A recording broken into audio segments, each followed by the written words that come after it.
Hey everybody, me again, it's Johnny. The sun is shining, it's a Sunday morning. I'm going to show you this new guitar of mine, new guitar to me anyway. This is my 1967 Fender Coronado in Antigua finish, as written on the scratch plate there. Very nice.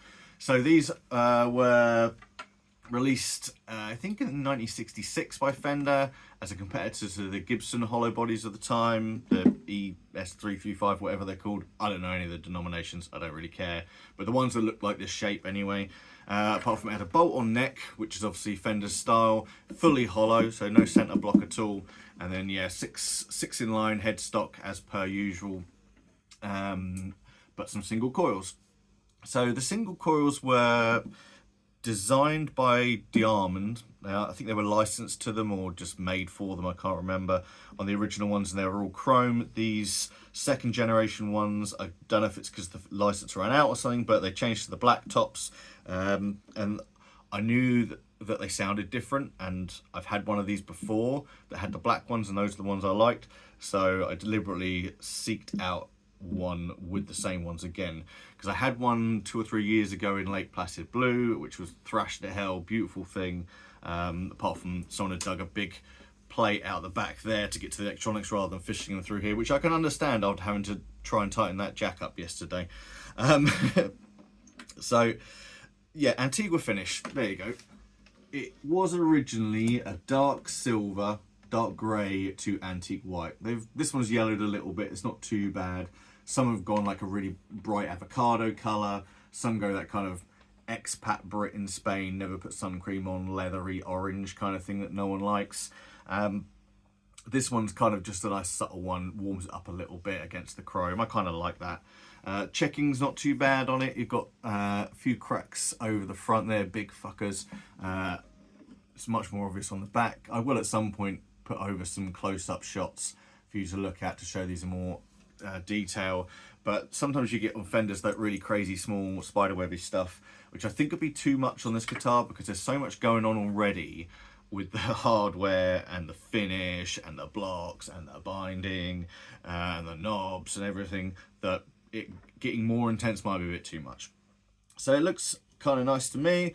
The vibrato is an odd one. It has got a Jazzmaster arm, let's hold that word, Jazzmaster arm, Mustang style cigar, and this big old plate here that only exists on this model as far as I know, and that's got a spring underneath it here that goes to an adjustment screw, or it's a plate and a spring, I can't remember, I haven't looked underneath one for a while.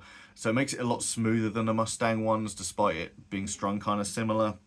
It sounds much more like a standard issue Fender Jazzmaster Jaguar kind of thing. It's a bit more warbly, as you'd expect.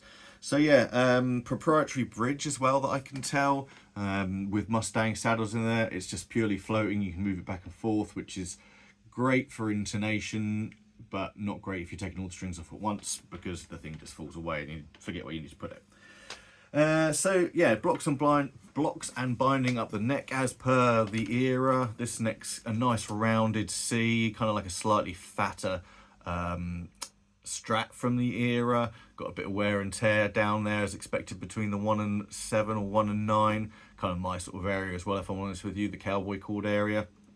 Up on the headstock you've got a slightly rounded shape around here compared to the usual Fender hook, similar to, I think the acoustics at the time had the same headstock for a while. I kind of like it, it's an interesting change up.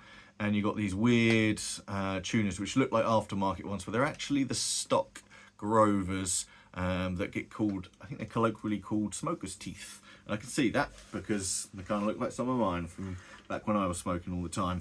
So yeah, it's a pretty good machine. I enjoyed my last one. This one sounds basically exactly the same, which is nice. I'm going to start off with a neck pickup and just play some stuff for you. I'm going through my VibroChamp, 65 VibroChamp. Trebles on 7, basses on 4, and the volume is on 4 as well, which is actually pretty loud in this room. I've clicked on a Strymon Flint for a bit of 70s hall. Is it 70s hall or 70s room? I can't remember what that setting is. Just for a light splash of it, to stop it being so dry. I'll click on my Memory Man and maybe my Boss CE2 at some point. And when I get to the bridge, I will give you a little bit of the Timmy on there, but it does tend to feed back, so I ain't be clicking on that rat or anything like that today. So here we go, let's turn the volume up.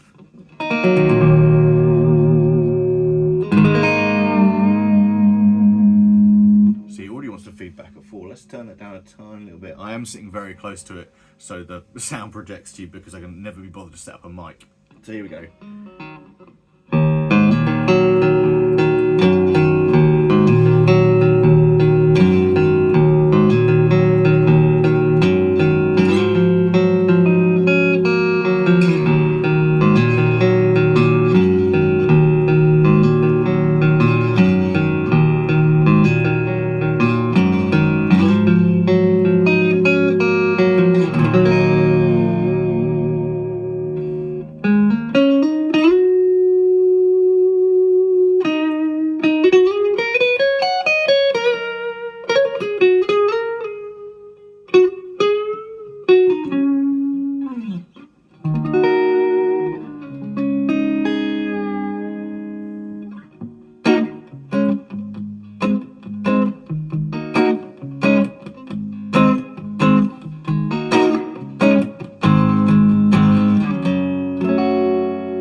Very nice. Now the middle position, this is where the magic is as far as I'm concerned. It's just wonderful.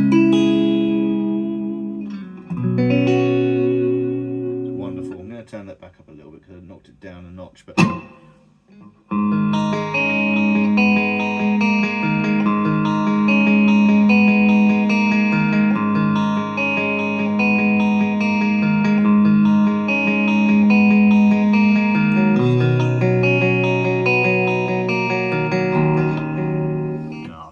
it's too early.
It's pretty good for like that kind of country and western kind of.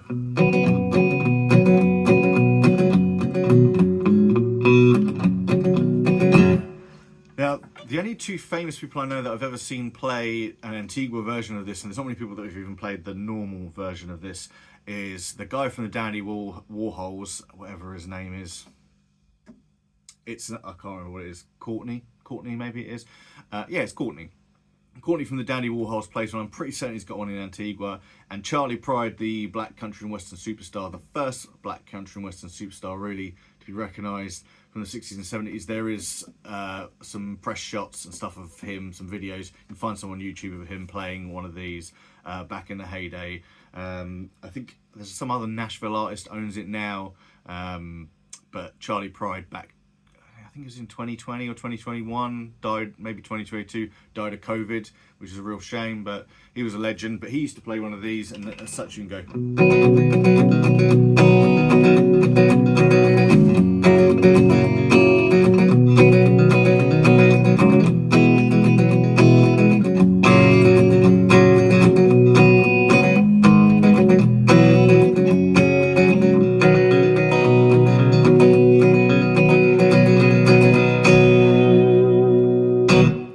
choppy stuff. Okay, let's go on the bridge. This is really thin and bright. right, as you'd expect. It's great for spaghetti.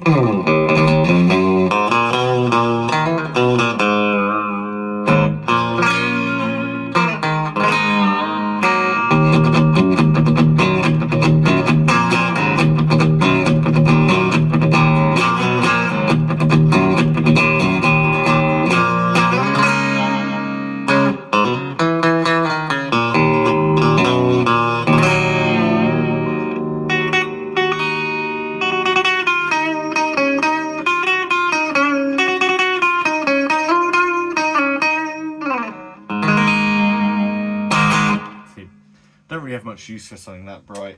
I'll stick the Timmy on. You can get some overdrive that sounds alright with that. I'll take the reverb off for it.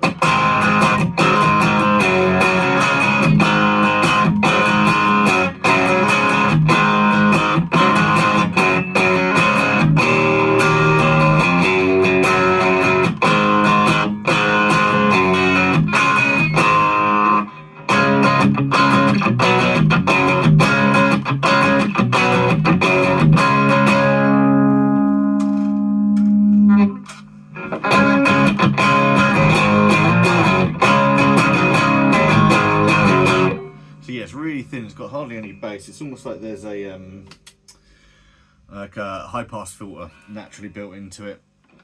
I couldn't see much use for that on its own, unless maybe you were trying to sit something in a mix and you wanted it to just EQ itself a little bit for more room in the bass and kick and stuff. But really, I'm just going to mostly keep this on the middle position and enjoy it that way. Gonna probably use it for some of my solo recording work and things, and if I have to play out and it's too big for a little acoustic show, I might think about using this and a little clean amp or something, probably a Roland Cube. But yeah, I'm pretty pleased with it. It wasn't overly expensive for a 60s Fender, is it? I don't know. It's hard to tell these days. People charge insane money for things. I remember when 60s Jazz Masters were well under £1,000. Now look at them. There you go. So yeah, Coronado 2 in Antigua finish. Some people love it, some people hate it. The people that hate it, you're wrong. Okay, bye bye, see you later.